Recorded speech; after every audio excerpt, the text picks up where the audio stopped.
আসসালামু আলাইকুম ওয়া রাহমাতুল্লাহি ওয়া বারাকাতুহু। আলহামদুলিল্লাহি ওয়াহদা ওয়াসসালাতু ওয়াসসালামু আলা মান লা নাবিয়্যা বা'দা, আম্মা বা'দ।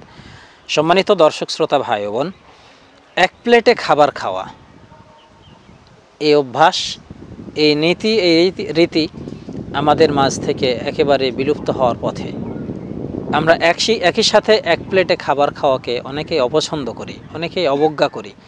এক প্লেটে খাবার খেলে অনেকের রুচিতে বাধে, খাবার খেতে ইচ্ছা হয় না, অপছন্দ মনে হয়।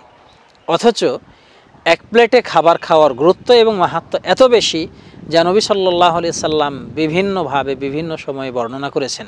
জাবের রাদিয়াল্লাহু আনহু বলেন, রাসূলুল্লাহ সাল্লাল্লাহু আলাইহি সাল্লাম বলেছেন, আহাব্বুত তুআমি ইলাল্লাহি মা কাসুরাত আলাইহিল আইদি। আল্লাহর নিকটে সর্বাপেক্ষা প্রিয় খাবার হলো সেই খাবার মা কাসুরাত আলাইহিল আইদি, যেই খাবারে হাতের সংখ্যা অনেক বেশি হয়, অনেক কজন মিলে যে খাবার গ্রহণ করে একই সাথে, সেই খাবার আল্লাহর কাছে সবচেয়ে বেশি প্রিয়। ইবনে ওমর রাদিয়াল্লাহু আনহু বলেন, রাসূলুল্লাহ সাল্লাল্লাহু আলাইহি ওয়াসাল্লাম বলেছেন, কুলু জামিআন ওয়ালা তাফাররাকু, তোমরা সকলে মিলে একসাথে খাও, পরস্পর পৃথক পৃথক হয়ে আলাদা আলাদাভাবে খাবার খেও না। ফাইনা তুআমাল ওয়াহিদি একফিল ইসনাইন, কারণ একজনের খাবার দুইজনের জন্য যথেষ্ট। ওয়া তুআমাল ইসনাইনি একফিল আরবা, দুইজনের খাবার চারজনের জন্য যথেষ্ট। বোঝা যাচ্ছে, মানুষ যখন একই সাথে খাবার খায় সেই খাবারে বরকত অবতীর্ণ হয়। একজনের খাবার দুইজনের জন্য যথেষ্ট হয়ে যায়, দুইজনের খাবার চারজনের জন্য যথেষ্ট হয়ে যায়, কারণ তার মাঝে বরকত নাজিল হয়। বরকত নাজিল হওয়ার বাস্তব উদাহরণ যদি আমরা দেখতে চাই, তাহলে আমরা নিজেরা সামান্য একটু মাথা খাটালেই ব্যাপারটা ধরতে পারি। যখন মানুষ পৃথক পৃথকভাবে খাবার খায়, তখন দেখা যাচ্ছে একসাথে কয়েক পিস গোস্ত দেওয়া হয়েছে, তার এক পিস গোস্ত খাওয়ার ইচ্ছা হলো না, সে সেটা রেখে দিল। মাছ দেওয়া হয়েছে, মাছ একজনের কোনো অংশ খেতে ভালো লাগে, সেটা খেলো, বাকি অংশটা খেলো না। অন্যান্য তরকারি, একটা তরকারি হয়তো কারোর জন্য ভালো লাগছে, আরেকটা কারোর জন্য ভালো লাগছে না।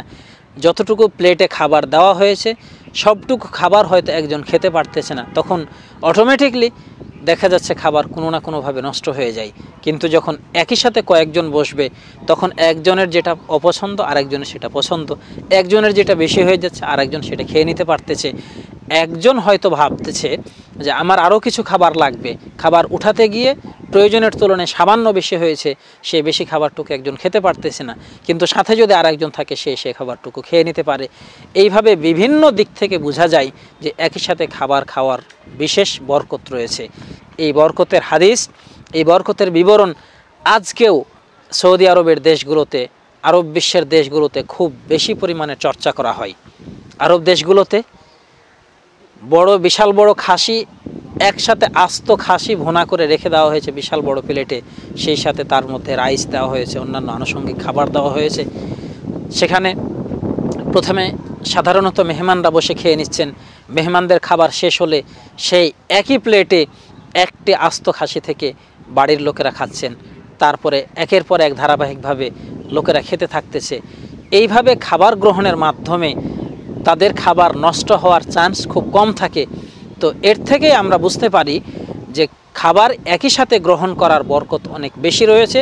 সর্বোপরি যদি আমরা বাহ্যিকভাবে কোনো বরকত দেখতে নাও পাই, তারপরেও আল্লাহর নবী বলেছেন যে একজনের খাবার দুইজনের জন্য যথেষ্ট, দুইজনের জন্য খাবার চারজনের জন্য যথেষ্ট। অতএব তোমরা একই সাথে খাও, পৃথক পৃথকভাবে খেও না। রাসূলুল্লাহ সাল্লাল্লাহু আলাইহি সাল্লামের এই হাদিসকে লক্ষ্য করে আমরা সাধ্যমতো একই সাথে খাবার গ্রহণ করার চেষ্টা করব ইনশাআল্লাহ। আমাদের মাঝে পৃথক পৃথকভাবে খাবার প্রবণতা এতটা বেশি হয়ে গিয়েছে যে একই পরিবারের মধ্যে স্বামী খাচ্ছে এক প্লেটে, স্ত্রী খাচ্ছে আরেক প্লেটে। অথচ স্বামী স্ত্রী যদি একই প্লেটে খায়, তখন তাদের মধ্যে মহব্বত, ভালোবাসা বৃদ্ধি পায়। পরিবারের সন্তানদের নিয়ে, ছেলে মেয়েদেরকে নিয়ে পিতামাতা যদি একই সাথে খাবার খায়, তখন পারিবারিক বন্ধন সুদৃঢ় হয়, শক্তিশালী হয়, পারস্পরিক ভালোবাসা বৃদ্ধি পায়। অতএব আমরা কমপক্ষে পারিবারিকভাবে একই সাথে খাবার চেষ্টা করি, খাবার গ্রহণের চর্চা আমরা অব্যাহত রাখার চেষ্টা করি। রব্বুল আলামিন আমাদের সেই তৌফিক দান করুন, আল্লাহুম্মা আমিন। আসসালামু আলাইকুম ওয়া রাহমাতুল্লাহি ওয়া বারাকাতুহু।